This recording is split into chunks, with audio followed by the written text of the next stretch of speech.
Here is my colleague Jellis Bollens. Here is my colleague Beatrice Moscoloni. And today we're here to talk a bit about our research field, which is personalized medicine in the cardiovascular field. And personalized medicine is about finding the best treatment option for every patient individually, because every patient is of course different, and also the best treatment option therefore differs between every patient.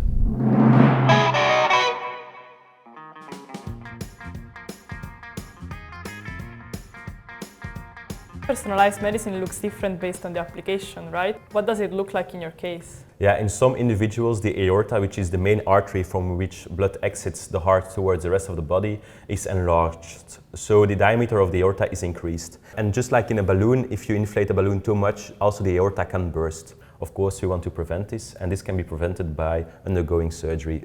But the question is when to plan the surgery. And nowadays it's planned typically when the diameter of the aorta increases a certain value. But however, it has shown that this value is not optimal to be used. We are looking into improving this diameter criterion into using other metrics or other diameter criteria for each individual specifically. What does it mean for you in your application? Well, my research is mostly focused on sex differences and sex bias in cardiovascular research, and that's because a lot of trials have been unbalanced. So we don't know about female cardiovascular system as much as we know of men. But we know that, for example, when they go into heart failure, they get diagnosed later and with worse symptoms, and they even have worse prognosis. What we really want to do is understand this variability better so that we can improve the management of women with heart failure. Interesting. Basically, I'm trying to improve the management of women with heart failure. We're trying to improve the management of people with aortic aneurysm. But how do you actually see or envision this happening? Yeah, for this we use computer models, or with a fancier name, digital twins, where we in fact, for example, take the aorta, put it into a computer, apply a blood pressure. So we do some mathematical calculations on it and see how the aorta responds to it. And so with this we can predict how the aorta evolves over time, how it ages in fact.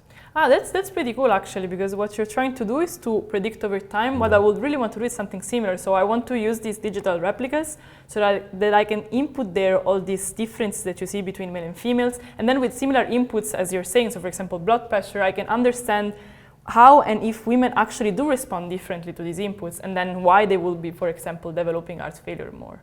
Yeah, and so we can get an insight in how every patient individually differs from one another. Yes. We're using digital twins as a research platform to investigate sex differences in heart failure, right?